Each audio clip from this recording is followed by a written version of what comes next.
Hey, what's up YouTube? It's your girl Eve back again with another video. I know this is not your typical hairstylist video. In fact, I'm not even an eyelash technician, but I really wanted my eyelashes done since I've been home in quarantine and your girl decided to get her lashes poppin'.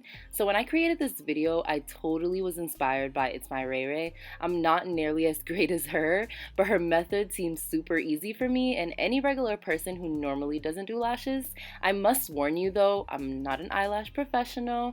Try this method at your own risk and be sure to have time and patience to really perfect this method because it literally took me 5 times to do it before I actually recorded this on video.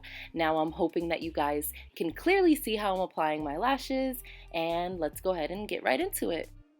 Okay, so I decided to use Kiss Lash Couture eyelash extensions along with the Ardell individual eyelash extension glue. This is not recommended for strip lashes. In fact, this is not even recommended to put on your skin, so you have to be very careful when using this. You're also going to need a pair of tweezers and a spoolie to brush out any clumps or tangles you might have in your eyelashes. And so this is what I did here, as you can see.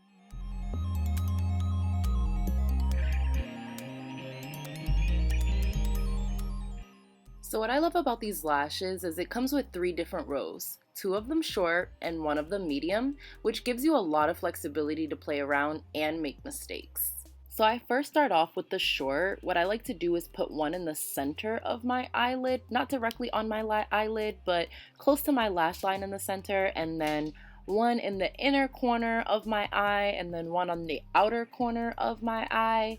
I like to do this because it helps me build my personal foundation. This is just how I see it works, and it allows me to see exactly where my gaps are so that I can start filling in with the rest of the lashes. Then I move on to the medium eyelashes. This is what I actually use to fill in those gaps and give me that cat eye effect. So just to be clear, I'm placing the eyelashes directly on top of my natural lashes and not against my eyelid. I'm staying far away from my skin as I possibly can. And that is it, ladies. This is the final look. So full, so natural, but dramatic looking. I love eyelash extensions. I wanted to make this simple, easy, and quick as possible so that you guys can get straight to it and get those eyelashes popping. Don't forget to like, comment, and hit the subscribe button, and I'll see you again in the next video.